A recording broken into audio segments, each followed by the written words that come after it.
This week on the show, we are talking about the truth behind being an entrepreneur. Everybody would love for you to believe it's all rose gardens and pretty rainbows, and if you're an entrepreneur, you know the reality is that it can be tough. So in today's episode, I'm going to give you the lowdown on some of my struggles as an entrepreneur and how I overcame them, so you have some tips and tricks that you can implement right away to get over the hump when you're feeling like you're on a downward spiral in your journey as an entrepreneur. Hi, I'm Alisa Connor with Alisa Connor Consulting, and I help small businesses clarify their message and create marketing that is compelling, builds relationships, and generates, as well as the ins and outs of becoming an entrepreneur and a small business owner. So let's dive into today's episode. Today's episode starts quite a few years ago. I became an entrepreneur almost 20 years ago. It's hard to believe. I left corporate and became an entrepreneur, but along my journey, I have found not only for myself, but for other people that I've been involved with in different networking groups and people that I have collaborated with, is that we all have the same struggle. We have down days, and sometimes those down days can be detrimental and get you stuck, and it's really hard to regenerate and recalibrate and get back to the upswing of things. And so I wanted to tell you a couple of stories about just different lessons that I've overcome in my life and what it took to get there. Now, the big one, one of the biggest events in my life is at the age of 21, going on 22. I had to think about that for a minute. It was spring semester of my junior year of college. I was studying for finals, and I found a lump in my neck. And I was like, what's that? I don't think it's supposed to be there. Well, sure enough, it wasn't. It was stage 3 Hodgkin's lymphoma. And when you're 21 years old and you have stage 3 cancer, you could flip out and freak out, which I did. But I remember going to the doctor, and I had seen a couple of different doctors, and the one that was the ear, nose, and throat specialist basically said, we have to wait for the biopsy to come back, but it's a 90% chance that this is what it is. Well, at that point, we did not know that it was stage 3. We just knew that I had cancer and I was 21 years old. And so I remember the switch going off in my head in the parking lot. And at that point, I was a smoker. Now, don't tell my mom. She still doesn't think that I was. But I was kind of a rebel teen in my day. And I was a big time smoker at that point. And I remember right then and there in that parking lot deciding I would never smoke again. And I didn't. It was interesting to me because my dad was a closet smoker, and apple doesn't fall far from the tree until the day he died. But we all knew that he was a smoker. That was the most funny thing, is that he thought he was really sneaky, but he wasn't. And I remember just in that moment thinking, I'm never going to smoke again. And so I did all these different things to ensure that I would be successful with that declaration. Number one is I declared it, and I made it really clear in my mind, and I was not going to veer from that declaration. So that is intention. If you're in your business and you're not setting an intention for your success, which means, I want to, or maybe, instead it's got to be, I am going to. This is the goal. I will get to 100,000 subscribers. I will get to $1 million revenue in my business this year. I will get 50 new clients. Whatever it is for you, it can't be, I might, or I'm going to try. It has to be a declaration, and it has to be specific, and you have to have intention behind it. So getting back to the story, I set that intention. Now, I'm young. I don't know anything about intentions, but hindsight's 20/20. It always works out that way. But what I did was I took steps to ensure that I would be successful. So I had a large group of friends who were also smokers. I handed them, and I don't know if you've ever been a smoker, but your lighter is kind of a big piece of equipment. At least it was back in the 80s and 90s, when back in the day, in the 80s and 90s it was. And so I remember handing off, there was a guy that was in one of my college groups that I kind of hung out with, and he was a big time smoker, and I remember handing him my cigarettes and my lighter, and I said, here, you can have these. I'm never smoking again. And he's like looking at me like, yeah, right, it's not that easy to quit. And so that was step one. It was getting rid of anything in my life that would enable me to go back to that habit. And then step number 2 was I had to look around and see who I was associating myself with to see if they were going to be supportive of my new habit, which was not smoking and being healthier and taking care of my body and getting through cancer, or were they going to be people that threw me off the wagon? Unfortunately, I found that a good chunk of my friends were not going to be up to the par of keeping me on track, which was moving towards a healthier life. So I let them go. I let those relationships go.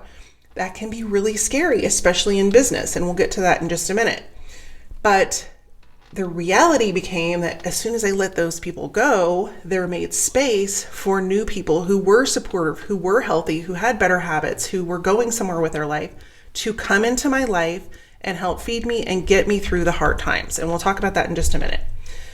So as this process went through, and I had multiple surgeries, and we found out that it was stage 3, and I had fired an oncologist, something my mother never would have done. In fact, I remember specifically we're in the office, and the reason this oncologist was fired was because she lied to me and said that, I wouldn't have to do a certain surgery or treatment or whatever. And then it ended up that I did have to do that. And I went through all this other rigmarole when it could have just been, that's what we're doing. We don't have to go through all this other testing, which I won't go into. But my mom was sitting there. I was like, yeah, you're fired. And I left the office. My mom was still sitting there going, oh, I guess we're done here. And I went and found a better oncologist. And I was very happy with that decision. And I was very happy with the surgeon that I chose. Everything kind of aligned itself the way it was supposed to be. But ultimately, as I was going through this, I felt myself becoming more like a person that was observing the outside world. I was going through the motions. Yes, I had the pain, I had the treatment, I had all the things. But somewhere inside, I had made another declaration. That declaration was that cancer can suck it. It's not going to take me. And here I am, many years later. I won't tell you how many, but many years later, almost 30. And I've been healthy. I have 3 healthy kids, and I have a very blessed and beautiful life.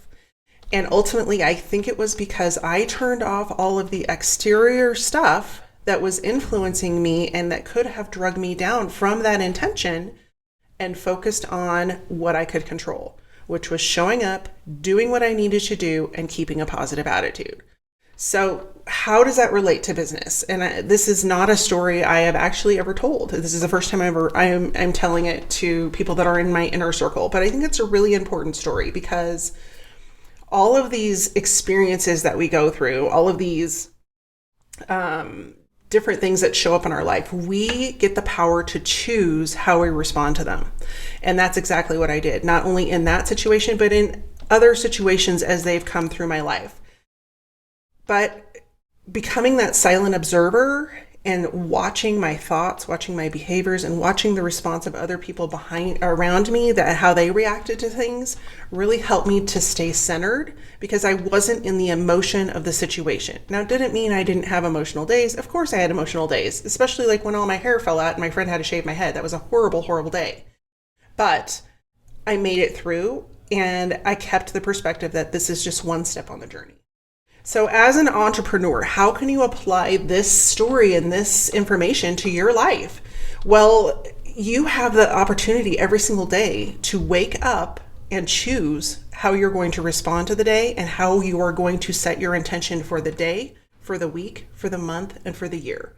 And that's really important, because a lot of people that are not entrepreneurs don't have control over that. They have bosses, they have people they have to report to, they have coworkers, they have other people that are controlling their life.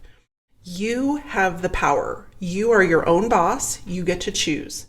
And so some of the things you can take from this story are, one of the best ways to move yourself from the lower ground, or the kind of the lull, because entrepreneurship really is, I refer to it just as Darren Hardy. It's a roller coaster. You're going to have up days. They're going to be awesome. And then you're going to have, not so good. Up, not so good.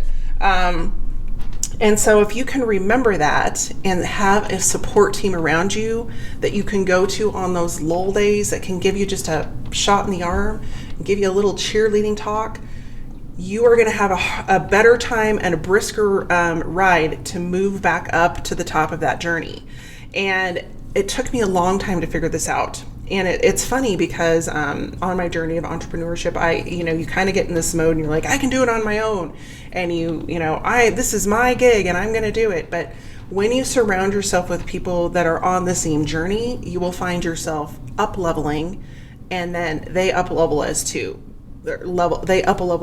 well too, because you guys support each other and you have that relationship, and you have the ability to, one of you can come in and say, hey, I have a friend actually that is awesome at this. And it's really funny because we do the same thing.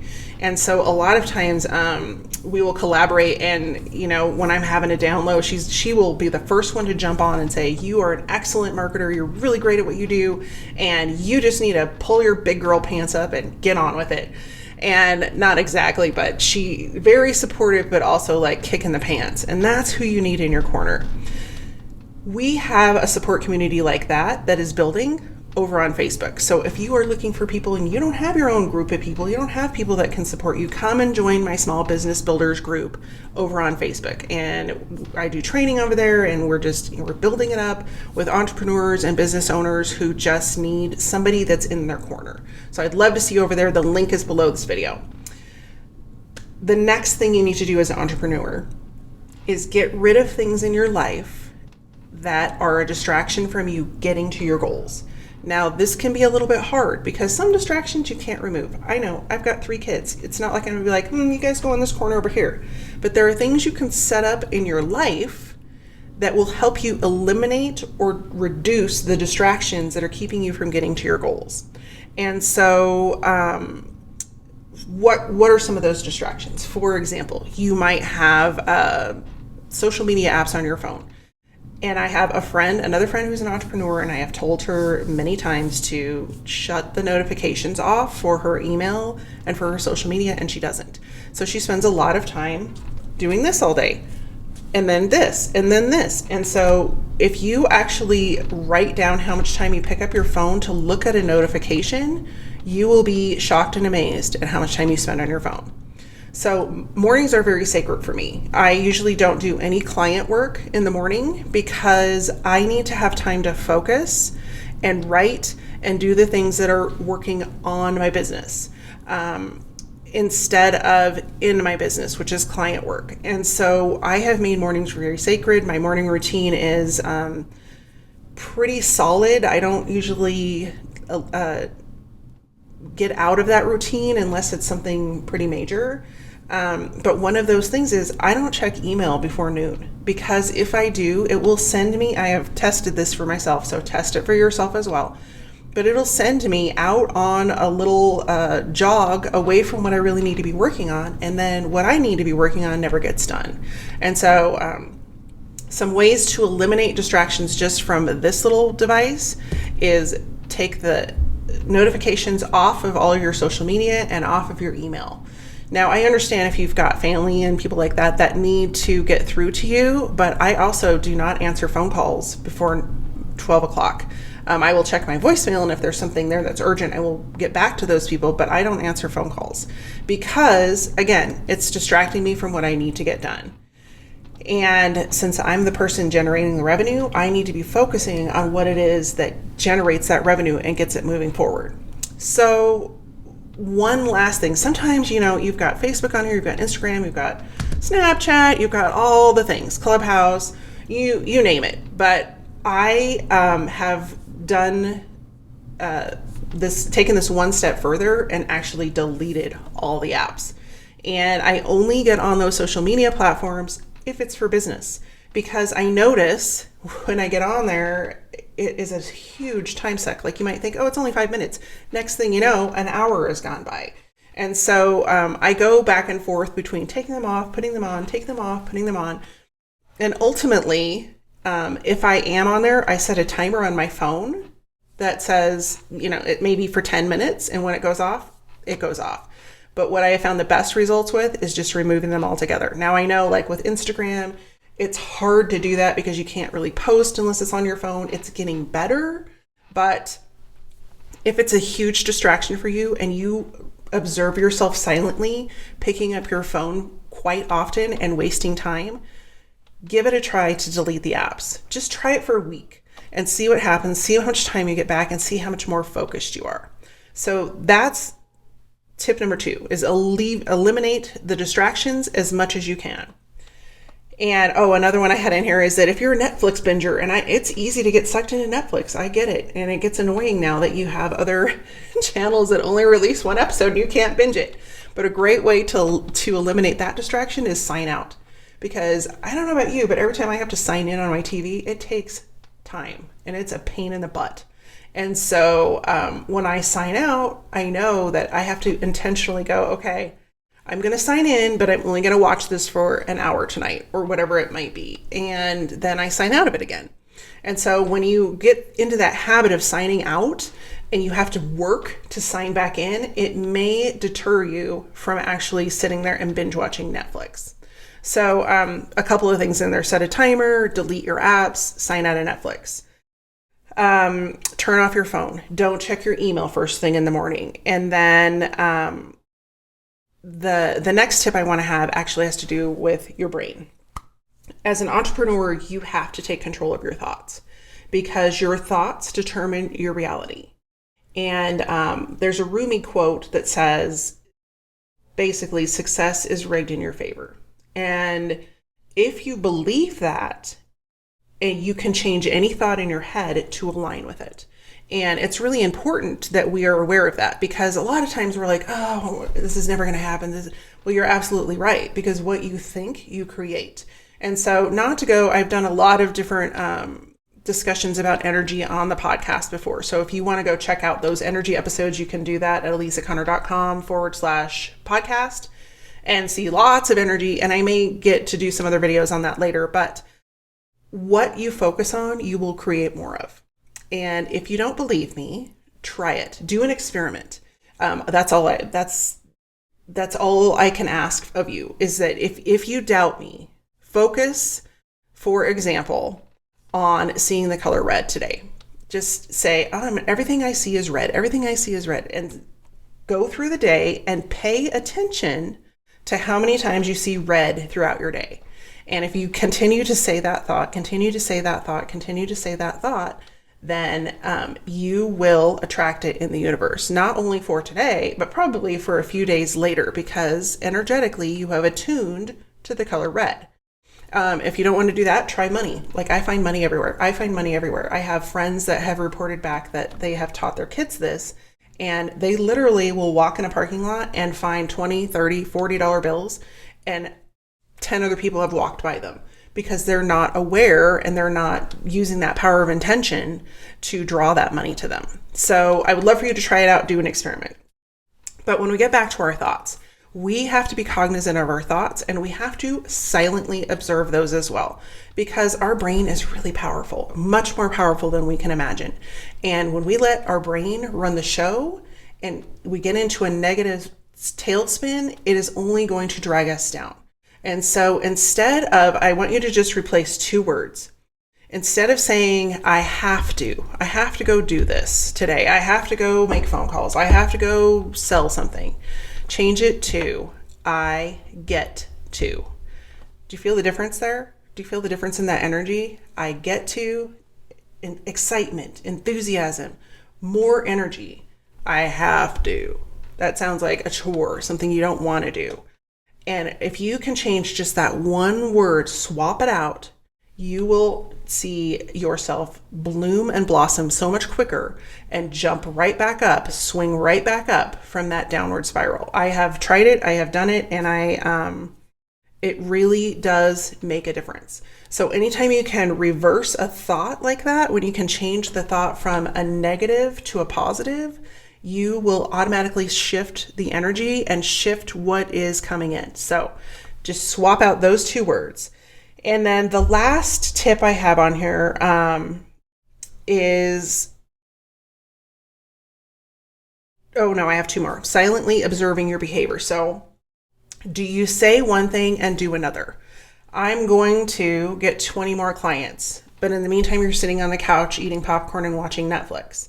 If your behaviors don't align with your intention, you're not going to reach your goal.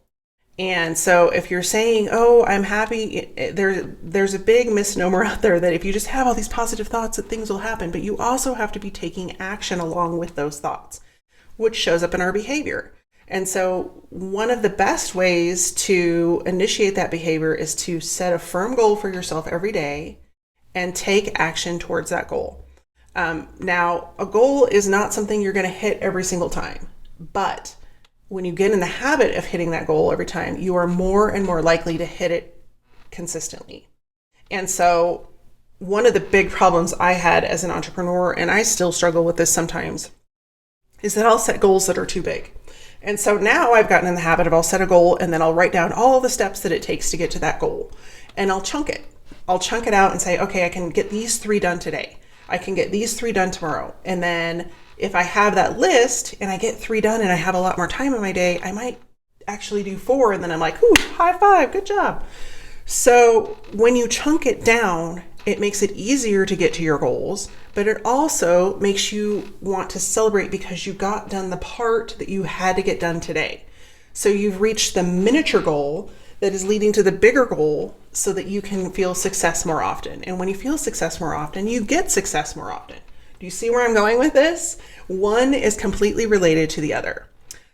The last and most important tip is you've got to be grateful. You have to practice gratitude. You have to intentionally call out things you're grateful for. And one of the best gifts I ever gave to my kids was I kept a gratitude journal for them for an entire year. And I wrote down one thing every single day for 365 days that I was grateful for about them. And they could not be repeated. And it really shifted my perspective. And it also was, they told me later, this is probably one of the best things you've ever given me, Mom. So if you ever want to give a really unique gift to someone, get a little pocket journal and just start writing down every single day one thing you're grateful for about that person. You will touch their heart, because when they can read that and they can go through, they probably aren't even aware of some of the things that you will observe. But when you start to write down 10 things a day that you're grateful for, simple things, they don't have to be extravagant. I'm grateful that I got up this morning. I'm grateful that my body doesn't hurt. I'm grateful that I have electricity. I'm grateful that I have the internet. I'm grateful I have food. I'm grateful we have clean water. You know, when you start, you get on a roll. And another key piece in here that I learned much later is be grateful for things before they arrive. I'm grateful for my 20 new students. I'm grateful for my $10,000 month. Because when you set the intention, the universe doesn't know the difference between what's happening here and what's happening in the future. It's all the same. So when you're grateful for things now that you want, it is much easier to achieve them. That's what I have for you today. So your tips from going from in the doldrums to high on top of the roller coaster hill are to get intentional with how you want to move forward. Surround yourself with a group of people that can be your support system. Eliminate your distractions as much as possible. Rewrite the phrase in your head from I have to I get to, and observe your behavior to ensure that your intention is in alignment with your actions. And last but not least, be grateful. If you want some support and you want to connect with people that are in the same boat as you, that are going through the entrepreneurial journey and can be there and have your back and get you back on track, come and join us in the Small Business Builders Facebook group. You can get to that with the link below, and we would love to have you inside. In the meantime, have a wonderful week, stay well, and I'll see you next week.